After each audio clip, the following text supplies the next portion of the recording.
Hello everyone, this is Natasha Chaturvedi and welcome to all on our YouTube channel that is Easy Learning 247. I know आप लोगों को काफ़ी time बाद मैं वापस से आई हूँ, तो रीज़न मैं बता चुकी थी। मेरे घर पर मेरी दादी की डेथ हो गई थी, इस वजह से मैं आपकी क्लास कंटिन्यू नहीं ले पाई थी। Sorry for the inconvenience, but UP police computer operator की जैसे कि मैं आप लोगों को प्रिपरेशन करा रही थी, सिमिलरली मैं आप लोगों के लिए वापस आ चुकी हूँ और आज से हम लोगों की क्लास स्टार्ट होने वाली है। जो भी कुछ आपके बीच में गैप हो गया था उसके लिए आई एम एक्सट्रीमली सॉरी।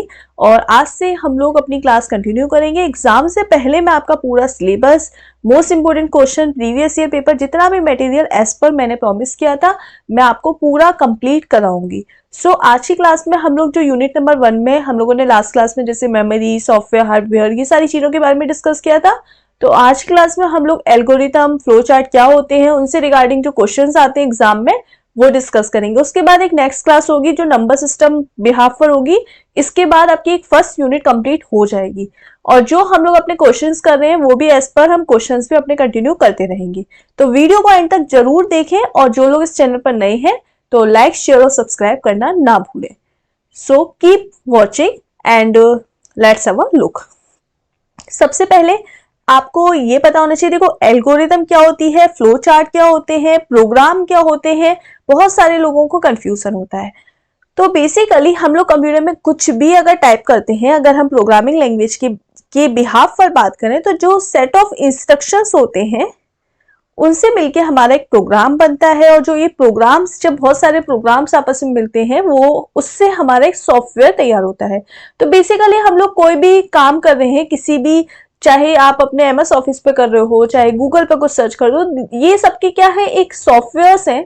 तो ये सॉफ्टवेयर बनते कैसे हैं, ये सॉफ्टवेयर कुछ जब प्रोग्राम्स आपस में कलेक्ट हो जाते हैं तो set of programs is called software. और ये जो प्रोग्राम है ये कैसे बनते हैं, सेट ऑफ इंस्ट्रक्शन। अब क्या होता है कि ये फ्लो चार्ट और एल्गोरिथम्स क्या होते हैं, तो फ्लो चार्ट और एल्गोरिथम जैसे कोई भी कोडर है या कोई भी एक प्रोग्राम टाइप करने वाला है, ये सॉफ्टवेयर को डिजाइन करने वाला होता है, तो सबसे पहले वो उसको क्या चाहिए, क्या बनाना है, क्या नहीं बनाना, किस तरीके से वो बनाएगा, क्या क्या आगे प्रोसीजर होगा, तो उसका एक रफली एक प्रेजेंटेशन तैयार कर लेता है। ठीक है, तो एक जो प्रेजेंटेशन तैयार करता है, स्टेप बाय स्टेप प्रोसीजर तैयार कर लेता है। तो अगर वो स्टेप बाय स्टेप की एग्जांपल के तौर पर मुझे चाय बनानी है, तो चाय में मुझे वाटर चाहिए, टी चाहिए, शुगर चाहिए, मिल्क चाहिए। उसके अलावा आपके पास इंग्रेडिएंट कि आपको इलायची चाहिए, चाय पाउडर, टी का जो टी पाउडर होता है वो चाहिए, या आपको अदरक चाहिए, वो सब एक्स्ट्रा है, बट मेन ये 4 फैक्टर हैं। तो ये आपने अगर इस तरीके से लिखा है कि मुझे वाटर चाहिए, टी चाहिए, शुगर चाहिए, मिल्क चाहिए, तो सबसे पहले वाटर डालेंगे, फिर टी डालेंगे, फिर शुगर डालेंगे, फिर मिल्क डालेंगे। तो इस तरीके से मैं स्टेप बाय स्टेप प्रोसीजर लिख दूं तो ये होता है मेरा एल्गोरिथम। और मैं इसको एक डायग्रामेटिकली फॉर्म में लिखूं कि स्टार्ट करा, स्टार्ट के बाद मैंने क्या किया, इनपुट लिया वाटर, फिर उसके बाद मैंने क्या लिया, टी। तो इस तरीके से फिर डिसीजन लेंगे कि चाय अभी बनी है या नहीं बनी। अगर मैं इस एक ग्राफिकली फॉर्म में लिखूं, अगर मैं इसको एक ग्राफिकल रिप्रेजेंटेशन करूं तो वो उसको मैं बोलूंगी फ्लो चार्ट। और अगर मैं उसको स्टेप बाय स्टेप प्रोसीजर लिखूं तो वो होता है मेरा algorithm.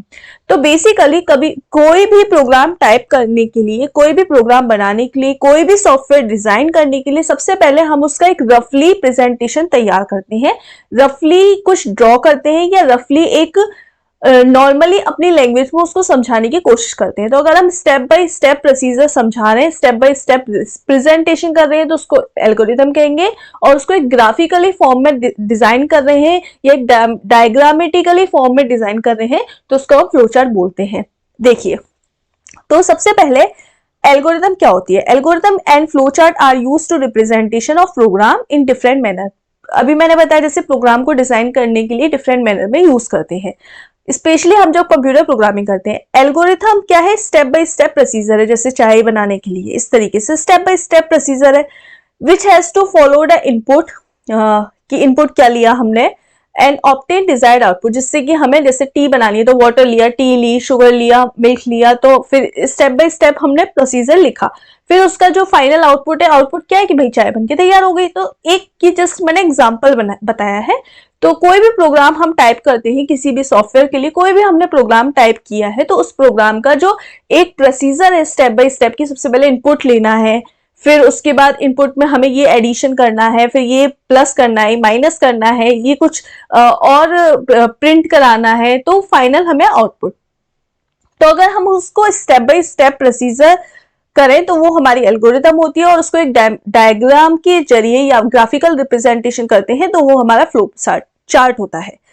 It is generally represented during steps of execution. Algorithm given a value of idea, logic. इसके थ्रू क्या होता है, हमें एक आइडिया मिल जाता है। हम लोग फाइनल प्रोग्राम या सॉफ्टवेयर डिजाइन करने से पहले एक अपना ओवरव्यू ले लेते हैं कि हमें क्या क्या करना है, ठीक है। तो इसमें हमारा इनपुट होता है जो प्रोसेस है, और आउटपुट होता है। जैसे कि एग्जांपल के तौर पर एल्गोरिथम है कि हमें प्रिंट करना है, सम करना है कुछ नंबर का, 5 नंबर्स का, तो हमने इनपुट लिया, फिर सम कराया उनका, और हमें आउटपुट मिल गया। अब उसके अलावा अगर मैं बात करूं, देखो अगर इसकी एल्गोरिथम लिखी जाए कि 5 नंबर का मुझे सम करा के आउटपुट निकालना है, तो हम लोग कोई भी प्रोग्राम, जैसे अगर हम पाइथन की बात करें तो पाइथन में हम क्या लेंगे, सपोज मैंने x ले लिया एक नंबर, फिर y ले लिया, फिर z ले लिया, या फिर मैं 5 नंबर का है तो मैं ABCD लिख दे रही हूँ, ABCDEF, ठीक है। अब मैंने पहला नंबर लिया, दूसरा नंबर लिया, तीसरा नंबर लिया, चौथा नंबर लिया, उसके बाद मैंने इन सब का सम कराया, फिर मैंने एवरेज कराया, और उसके बाद मैंने फाइनल प्रिंट करा लिया। इस तरीके से मैं अपनी वैल्यूज को लेती हूँ अगर मैं ये प्रोग्रामिंग में करा रही हूँ। अगर मुझे इसकी एल्गोरिथम लिखनी है तो एल्गोरिथम क्या है जो इजीली आपको अंडरस्टैंड कर पाओ आप। तो अगर मुझे इसकी एल्गोरिथम लिखनी है तो एल्गोरिथम मैं कैसे लिखूंगी, एल्गोरिथम मतलब जो हम अपनी नॉर्मल लैंग्वेज में लिखते हैं। भाई कोई भी व्यक्ति या कोई भी पर्सन एक प्रोग्रामर तो नहीं है, तो उसको समझाने का एक procedure way, step by step procedure way कि हम उसको कैसे समझाएंगे, तो हम उसको by the help of algorithm या फ्लो चार्ट के थ्रू समझा सकते हैं। एल्गोरिथम क्या है, स्टेप बाय स्टेप प्रोसीजर है कि हम, जैसे कि मैंने यहाँ पे लिखा है टेक 5 नंबर की 5 नंबर को लीजिए as an input from a user, user 5 number को लेता है, लेट देन A1 A2, उसको उसने A1 A2 A3 A4 A5 मान लिया। Now sum of the values of, अब इन सबका हमने सम ले लिया, A1 plus A2 plus A3 plus A4 plus A5, और उसको हमने क्या किया, एक सम में स्टोर कर दिया, सम में स्टोर कर दिया इन 5 वैल्यू के सम को। अब एवरेज ऑफ द 5 नंबर्स, अब एवरेज, किसी भी नंबर का एवरेज निकालने के लिए सम टोटल नंबर ले लेते हैं, और जितने भी नंबर ऑफ पर्सन है, नंबर ऑफ थिंग्स है, वो ले लेते हैं। जैसे कि 5 नंबर्स का सम है तो sum divide by 5 which is store as a variable average, जो कि एवरेज में स्टोर हो जाएगा। अब हमको return the value, store the sum average as a output, तो हमको क्या मिल जाएगा, एवरेज मिल जाएगा 5 नंबर्स का एज अ आउटपुट। तो हमको अभी 5 नंबर का क्या था, सम निकाल के उनका एवरेज निकालना, तो ये हमने फाइंड कर लिया।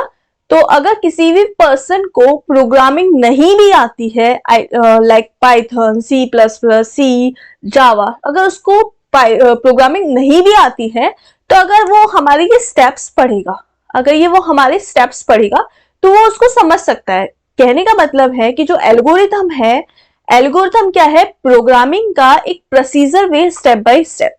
तो प्रोग्रामिंग का जो इन डिटेल एक स्टेप बाय स्टेप प्रोसीजर होता है कि हमने पहले ये लिया, लाइक आपने एक नॉर्मल लाइफ में चाय बनाई है, तो चाय के लिए सबसे पहले पानी लिया, तो मैं उसको सबसे पहले वाटर लिया, फिर टी ली, फिर शुगर लिया, फिर मिल्क लिया। तो इस तरीके से मैंने अपनी नॉर्मल लैंग्वेज में उसको स्टेप बाय स्टेप प्रोसीजर लिख दिया, तो उसको कोई भी व्यक्ति समझ सकता है।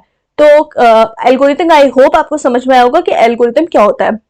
अगर बात की जाए फ्लो चार्ट का क्या होता है, तो फ्लो चार्ट क्या है, ग्राफिकल रिप्रेजेंटेशन है कि मैंने सबसे पहले स्टार्ट किया, तो स्टार्ट किया, फिर कुछ इनपुट लिया, फिर उसका प्रोसीजर हुआ, फिर डिसीजन मेकिंग हुई, फिर उसका फाइनल रिजल्ट आया, फिर वो स्टॉप हो गया। तो इस तरीके से हम जो ग्राफिकल रिप्रेजेंटेशन के थ्रू किसी भी चीज को, किसी प्रोग्राम की ग्राफिकल रिप्रेजेंटेशन होती है तो उसको हम फ्लो चार्ट बोलते हैं, और स्टेप बाय स्टेप प्रोसीजर होता है किसी भी प्रोग्रामिंग का, तो उसको हम एल्गोरिथम बोलते हैं। तो देखो यहाँ पे क्या लिखा है, flow chart is a graphical representation of a step to be followed of a program takes to obtain the desired output, जिसके बिहाफ पर हमें डिजायर्ड आउटपुट मिल जाता है। यानी एक प्रोग्राम का ग्राफिकल रिप्रेजेंटेशन है, ग्राफिकल रिप्रेजेंटेशन जिसके थ्रू हमको प्रोग्राम का डिजायर्ड आउटपुट मिलता है। हम कोई भी प्रोग्राम टाइप करते हैं, प्रोग्राम हम क्यों टाइप करते हैं? किसी पेज की डिजाइनिंग के लिए, किसी सॉफ्टवेयर को बनाने के लिए हम प्रोग्राम टाइप करते हैं। तो प्रोग्राम का एक जो प्रोसीजर वे है स्टेप बाय स्टेप, उसको एल्गोरिथम बोलते हैं। और प्रोग्राम का एक जो ग्राफिकल रिप्रेजेंटेशन है उसको हम फ्लो चार्ट बोलते हैं। हम ये क्यों करते हैं? हम ये इसीलिए करते हैं कि हर व्यक्ति को एक प्रोग्रामिंग लैंग्वेज नहीं आती है, तो उसको हम अपनी भाषा में इजीली समझा सकें bye the help of algorithm and flow chart. Clear? अब देखो, ईच ज्योमेट्रिकल शेप्स रिप्रेजेंट, अब इसमें क्या होता है, कुछ ज्योमेट्रिकल रिप्रेजेंटेशन होती है, वो हर एक ज्योमेट्रिकल रिप्रेजेंटेशन कुछ ना कुछ बोलती है। जैसे कि एक ही वाला, एक स्टार्ट की होती है, तो स्टार्ट करने के लिए यहाँ पे कुछ हमें इनपुट लेने के लिए हमें रेक्टेंगल बॉक्स बनाते हैं। उसके अलावा अगर कोई डिसीजन लेना है तो हम डायमंड बॉक्स का यूज करते हैं डिसीजन के लिए, या इफ एल्स कंडीशन के लिए हम डायमंड बॉक्स का यूज करते हैं। तो हर एक यहाँ पे जो फ्लो चार्ट होता है, हर एक बॉक्स कुछ ना कुछ बोलता है। अब जैसे कि स्टार्ट किया, प्रोग्राम को स्टार्ट किया, उसके बाद कोई स्टेटमेंट के लिए हम ये रेक्टेंगल बॉक्स का यूज कर रहे हैं, डिसीजन के लिए हम ये वाले बॉक्स का यूज कर रहे हैं इफ एल्स के लिए। उसके अलावा यहाँ पर ये वाला जो बॉक्स होता है, ये इस तरीके से ये वाला जो बॉक्स होता है, ये वाला बॉक्स हम स्टार्ट और एंड प्रोग्राम के लिए करते हैं। ठीक है, अब देखो यहाँ पर ये सिंबल क्या डिनोट करता है? क्वेश्चन नंबर 1 है। अब यहाँ पे क्वेश्चंस है फ्लो चार्ट और एल्गोरिथम के रिगार्डिंग, तो यहाँ पे हमको ये बताना है ये वाला जो सिंबल है ये क्या डिनोट करता है? ये डिनोट करता है टर्मिनल को। क्या डिनोट करता है? टर्मिनल को। आपको क्वेश्चन के बिहाफ पर चीजें याद रखनी है, जैसे मैं क्वेश्चन कराती रहूंगी तो आप इसको नोट भी करते रहिए, जिससे आपकी चीजें क्लियर हो जाए। तो ये टर्मिनल क्या करता है? स्टार्ट और स्टॉप जो सिंबल होता है वो डिनोट करता है, यानी ये टर्मिनल है। The symbol denotes a terminal if used to indication of start and stop notes of program. हमारे प्रोग्राम के स्टार्ट और स्टॉप को ये दर्शाता है और इसको हम टर्मिनल बोलते हैं। ऑप्शन नंबर सी इसका करेक्ट आंसर हो जाएगा। क्वेश्चन नंबर 2 की तरफ चलते हैं। क्वेश्चन नंबर 2 क्या बोल रहा है? In computer science algorithm refers to pictorial representation of a flow chart. क्या एल्गोरिथम हमारी पिक्टोरियल रिप्रेजेंटेशन है फ्लो चार्ट का? तो नहीं, क्योंकि जो एल्गोरिथम है फ्लो चार्ट हमारे पिक्टोरियल रिप्रेजेंटेशन है, लेकिन एल्गोरिथम हमारी पिक्टोरियल रिप्रेजेंटेशन नहीं है। एल्गोरिथम में तो भाई हम स्टेटमेंट्स लिखते हैं, ठीक है ना, तो स्टेटमेंट। तो ऑप्शन नंबर 20 का करेक्ट आंसर हो जाएगा, ये नहीं है। अगला क्वेश्चन नंबर 3 की तरफ चलते हैं। The process of drawing to a flow chart for a algorithm. जब हम फ्लो चार्ट ड्रॉ करते हैं तो flow chart for an algorithm, कोई भी एल्गोरिथम लिखा है उसका अगर मैंने फ्लो चार्ट बनाया है, जैसे कि 4 नंबर का मुझे सम करना है, तो उसकी मैंने पहले A1 A2 A3 ऐसे 4 नंबर ले लिए, फिर उनका सम कर दिया। तो इस तरीके से अगर मैंने एल्गोरिथम लिखी है तो मैं उसका फ्लो चार्ट भी तो ड्रॉ कर सकती हूँ ना, कि स्टार्ट किया, फिर इनपुट ले लिया मैंने, फिर इनपुट A1 A2 A3 ये सब ले लिया, फिर उसका सम किया, तो उसका मैं फ्लो चार्ट भी तो बना सकती हूँ। तो एल्गोरिथम से फ्लो चार्ट बनाने की प्रोसेस जो होती है उसको हम फ्लो चार्टिंग कहते हैं। क्या कहते हैं? Flow charting. तो ऑप्शन नंबर डी इसका करेक्ट आंसर हो जाएगा, यही क्वेश्चन में पूछ रहा है। अगला क्वेश्चन नंबर 4 क्या बोल रहा है? क्वेश्चन नंबर 4 बोल रहा है actual instruction in flow charting are represented. जो एक्चुअल इंस्ट्रक्शन होते हैं फ्लो चार्ट में वो किस तरीके से रिप्रेजेंट करते हैं? वो बाय बॉक्स के थ्रू रिप्रेजेंट करते हैं। किसके थ्रू रिप्रेजेंट करते हैं? बॉक्स के थ्रू। तो the actual instructions are written in a boxes, boxes are connected, और ये जो बॉक्स होते हैं ये एरो से कनेक्टेड होते हैं, ठीक है। तो आपको क्वेश्चंस के बिहाफ पर ये समझ में आ रहा है कि क्वेश्चन किस तरीके से पूछे जा सकते हैं। बस मेरा बताने का सेंस ये है कि आपको क्वेश्चन समझ में आ रहा है कि क्वेश्चन कैसे पूछे जा सकते हैं। अब देखो ये कॉमन सी बात है, ये वाला जो बॉक्स होता है इसको हम क्या बोलते हैं? डिसीजन बॉक्स या डायमंड बॉक्स इसको हम बोलते हैं। तो ऑप्शन नंबर ए इसका करेक्ट आंसर हो जाएगा। ये यहाँ पर डिसीजन मेकिंग के लिए यूज किया जाता है ये वाला बॉक्स। क्वेश्चन नंबर 6 की तरफ चलते हैं। The box represent to different condition, तो डिफरेंट कंडीशन के लिए, स्टेटमेंट के लिए, डिसीजन मेकिंग के लिए डायमंड बॉक्स का यूज करते हैं। तो यहाँ पर ऑप्शन नंबर 20 का करेक्ट आंसर हो जाएगा कि यही बोल रहा है टू डिफरेंट कंडीशन के लिए, जब कंडीशंस होंगी तो उसके लिए, इफ एल्स के लिए, कंडीशन के लिए कंडीशन लेनी है कि भाई suppose A is greater than B है, क्या है, अगर है यस तो एग्जीक्यूट हो जाए, और नहीं है तो वापस से कंडीशन स्टार्ट पे चला जाए। तो इस तरीके से जो कंडीशन होती है वो डायमंड बॉक्स में हम डिनोट करते हैं। ऑप्शन नंबर बी इसका करेक्ट आंसर हो जाएगा। क्वेश्चन नंबर 7 की तरफ चलते हैं। क्वेश्चन नंबर 7 क्या बोल रहा है, detail flow chart is called. तो देखो एक चीज याद रखो, जो फ्लो चार्ट में हम जो एंट्री करते हैं, जैसे स्टार्ट है, सपोज एक बॉक्स है जिसमें मैंने इनपुट लिया है, इनपुट A1, A2, अब इनका मुझे सम करना है, तो सम करना है, तो sum of sum A1 sum is equal to A1 plus A2। तो इस तरीके से मुझे इसको फिर प्रिंट कराना है, ठीक है, तो इसका सम प्रिंट कराना है, प्रिंट सम। तो ये जो पूरा डिटेल इसमें फिल होती है, इस वाले हमारे फ्लो चार्ट को हम बोलते हैं मैक्रो। क्या बोलते हैं, macro, micro, sorry micro. Micro और मैक्रो में क्या फर्क है, अगर फ्लो चार्ट के अंदर ये सारी डिटेल्स फिल है तो उसको हम माइक्रो बोलते हैं, सॉरी माइक्रो। अगर फ्लो चार्ट के अंदर सारी डिटेल फिल है तो उसको माइक्रो बोलते हैं, और फ्लो चार्ट के अंदर डिटेल फिल नहीं है, सिर्फ नॉर्मल फ्लो चार्ट इस तरीके से दिया हुआ है, तो उसको हम क्या बोलते हैं, मैक्रो। तो यहां पर आप याद रखिएगा कि अगर फ्लो चार्ट में हमारी जो कंडीशन है, फ्लो चार्ट में कंडीशन हमारी, अगर फ्लो चार्ट में हमारी कंडीशन अगर फिल है तो उसको क्या बोलते हैं, माइक्रो, ऑप्शन नंबर सी। और कंडीशन फिल नहीं है तो उसको हम क्या बोलते हैं, मैक्रो। क्वेश्चन नंबर 8 की तरफ चलते हैं। क्वेश्चन नंबर 8 क्या बोल रहा है, following is not an advantage of flow chart. Flow chart की एडवांटेज क्या क्या होती है, फ्लो चार्ट के थ्रू हम कम्युनिकेशन बेटर कर पाते हैं, सही बात है। इफिशियंट कोडिंग हो पाती है, एक फ्लो चार्ट ड्रॉ है उसके बिहाफ पर हमें कोडिंग करनी है तो हम कर पाते हैं इजीली। और सिस्टमैटिक टेस्टिंग भी हम फ्लो चार्ट के बिहाफ पर कर पाते हैं कि हमें क्या क्या चाहिए होता है। इम्प्रॉपर डॉक्यूमेंटेशन, फ्लो चार्ट कोई इम्प्रॉपर डॉक्यूमेंटेशन है ऐसा बिल्कुल नहीं है। एक फ्लो चार्ट के अंदर मोर देन इनफ एक प्रोग्राम से रिगार्डिंग चीजें मौजूद होती हैं। तो यहाँ पर ऑप्शन नंबर डी इसका बिल्कुल इम्प्रॉपर आंसर हो जाएगा। ये आंसर बिल्कुल करेक्ट है। यहाँ पर हमसे पूछा गया है नॉट एन एडवांटेज, तो ये सारी एडवांटेज है, ये एडवांटेज नहीं है। तो ऑप्शन नंबर डी इसका करेक्ट आंसर हो जाएगा। क्वेश्चन नंबर 9 की तरफ चलते हैं। अब ये देखो यही क्वेश्चन आ गया है कि outlines of main segments of a program. तो प्रोग्राम की मेन सेगमेंट क्या है, आउटलाइंस। सिर्फ आउटलाइंस की बात की जा रही है आपसे। अगर पूरा फिल होता तो माइक्रो, और आउटलाइंस है तो क्या हो गया, मैक्रो। तो ऑप्शन नंबर 20 का करेक्ट आंसर हो जाएगा। क्वेश्चन नंबर 10 की तरफ चलते हैं। The word comes name of Persian mathematician Abu Jafar Mohammad ibn Musa al ख्वाज़मी। ये किसके नाम पर दिया गया है, किस मैथमेटिशियन के नाम पर दिया गया है। तो ये हमारा यहां से हमारा एल्गोरिथम का नाम रखा गया था इनके नाम पर, अबू जफर मोहम्मद। इन्होंने एक तरह से इनके नाम से ही हमारा एल्गोरिथम बना था।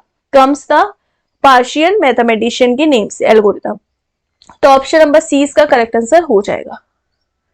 क्वेश्चन नंबर 11 की तरफ चलते हैं। इसमें से इनकरेक्ट एल्गोरिथम के बारे में कुछ इनकरेक्ट है वो बताना है। तो देखो एल्गोरिथम क्या होता है, एल्गोरिथम क्या रिप्रेजेंट करता है, एल्गोरिथम के थ्रू हम फ्लो चार्ट रिप्रेजेंट कर सकते हैं, हम सीडो कोड्स रिप्रेजेंट कर सकते हैं। सीडो कोड्स मतलब सिर्फ कोड्स दिया हुआ है, जैसे प्रिंट दिया हुआ है तो ये सीडो कोड। एक पूरा प्रोग्राम रिप्रेजेंट कर सकते हैं पर कोई सिंटेक्स रिप्रेजेंट नहीं कर सकते। तो ऑप्शन नंबर बी यहाँ पर इनकरेक्ट हो जाएगा। तो हम सीडो कोड रिप्रेजेंट कर सकते हैं, प्रोग्राम रिप्रेजेंट कर सकते हैं, फ्लो चार्ट रिप्रेजेंट कर सकते हैं, बट सिंटेक्स कोई रिप्रेजेंट नहीं कर सकते किसके, एल्गोरिथम के थ्रू। अगला क्वेश्चन है क्वेश्चन नंबर 12।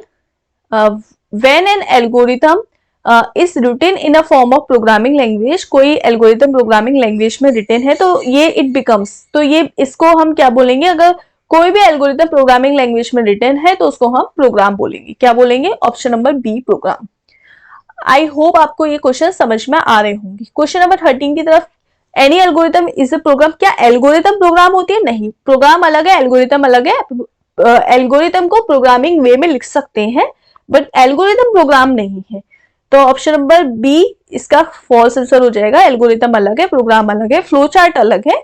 एल्गोरिथम हम प्रोग्रामिंग वे में लिख सकते हैं, बट एल्गोरिथम प्रोग्राम नहीं है। तो ऑप्शन नंबर बी फॉल्स इसका करेक्ट आंसर हो जाएगा। आई होप आपको ये क्वेश्चन समझ में आए होंगे। एल्गोरिथम क्या है, फ्लो चार्ट क्या है। बस ये समझो कि एल्गोरिथम है एक रिप्रेजेंटेशन है प्रोग्राम का, जो हम स्टेप बाय स्टेप प्रोसीजर होता है प्रोग्राम का, और जो फ्लो चार्ट है वो ग्राफिकल रिप्रेजेंटेशन है किसी भी प्रोग्राम का।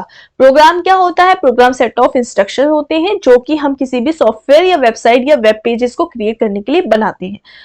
आई होप आपको ये वीडियो अच्छी लगी होगी, और अगर आप चैनल पर नए हैं तो लाइक शेयर सब्सक्राइब करना बिल्कुल ना भूलें। बेल आइकन पर प्रेस कर दें जिससे कि आपको लेटेस्ट अपडेट मिलते रहे, और हम मिलते हैं अपनी नेक्स्ट क्लास में। तब तक के लिए good bye and have a nice day.